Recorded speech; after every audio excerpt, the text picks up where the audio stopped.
بسم الله الرحمن الرحيم. الحمد لله رب العالمين والصلاة والسلام على رسوله الكريم أما بعد. Assalamu alaikum wa rahmatullahi wa barakatuh. On behalf of the Darus Salam management, I hope and pray that you and your family are well and in the best of health and iman. It is indeed a great blessing of Allah subhanahu wa ta'ala that from the 4th of July, the doors of the masjid will once again be open for congregational prayers.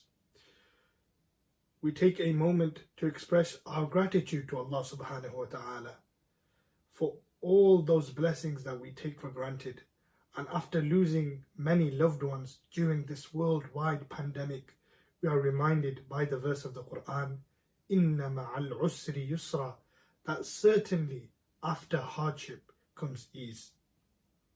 It is from the qualities of a believer to be well prepared and plan ahead.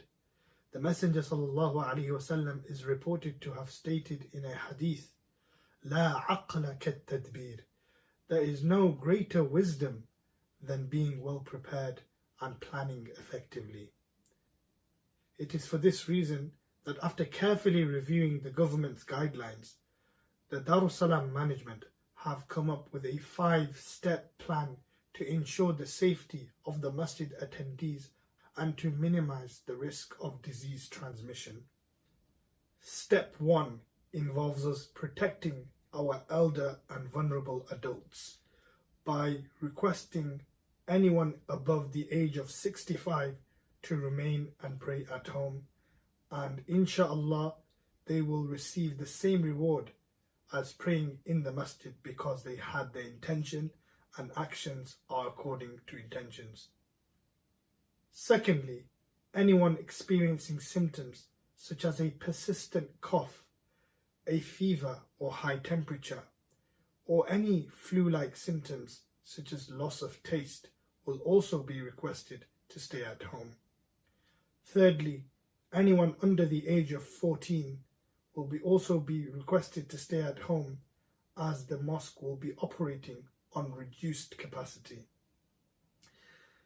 Step 2 of our action plan will involve musallis bringing their own masks to the masjid. Step 3 involves the musallis bringing their own shoe bags to the masjid. Step 4 of the action plan involves musallis bringing their own prayer mat to the masjid. However, in the incident where someone forgets or doesn't have a prayer mat, the masjid will provide them with a prayer mat. And step 5 is that the musalli brings with them disposable gloves. If after attending the masjid in the last 14 days you test positive for COVID-19, then you should immediately inform the mosque management and seek medical advice. Anyone else who is deemed medically vulnerable and at high risk, such as patients with pre-existing medical conditions, asthma and diabetes, should also remain at home. Masjid attendees will also be requested to perform wudu at home, as the wudu facilities and toilets of the masjid will be closed until further notice. And you will be requested not to use the shareable items in the masjid, such as the masahif, the Qur'ans, and the foldable chairs. And wherever possible, you will be requested to bring a chair from home if you are in need of a chair. However, in the event where one forgets to bring their chair, there will be some chairs available at the masjid. There will be no lingering and loitering in the masjid prayer hall, nor in the car park, and anyone found standing around in the masjid car park or in the prayer hall of the masjid will be asked to leave immediately.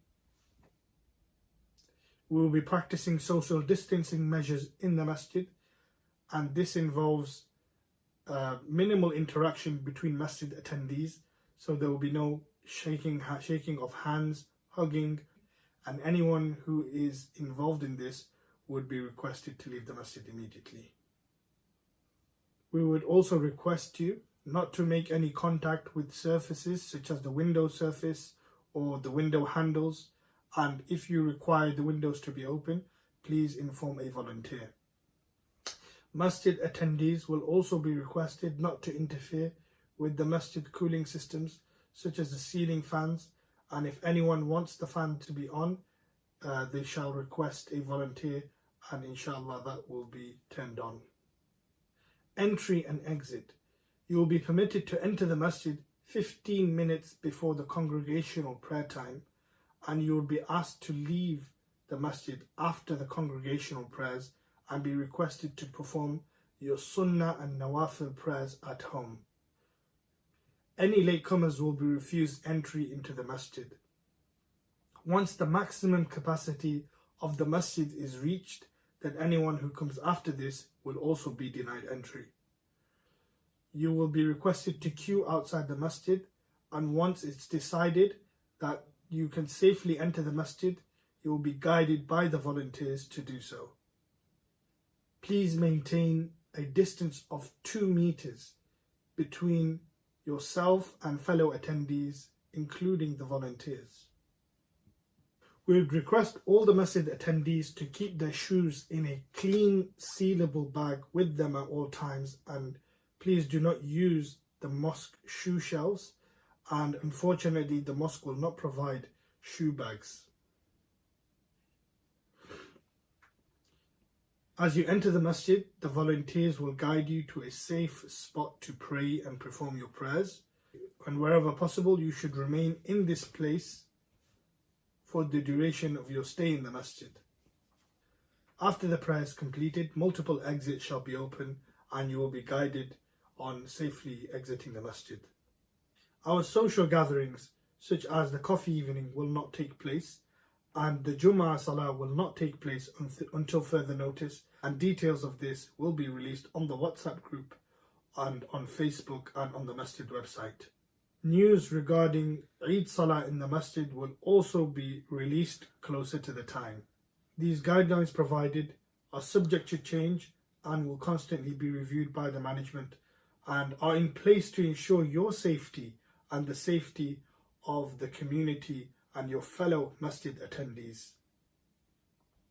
Finally, we know that our masjid is a charitable institution run on donations. So even though the lockdown measures have taken place, the masjid still has expenses and we still require the funds to run the masjid. And you are requested to continue to donate generously to the masjid. And it is your masjid and it requires your donations for it to continue serving the community. I ask Allah subhanahu wa ta'ala that He once again restores us to normality and allows us to worship Him and perform our prayers in congregation as we did in the past. And may Allah subhanahu wa ta'ala ease the burden from the Muslims and the world. May Allah subhanahu wa ta'ala forgive us for all our shortcomings, and may Allah subhanahu wa ta'ala keep us and our families in the best of health and iman. Assalamu alaikum.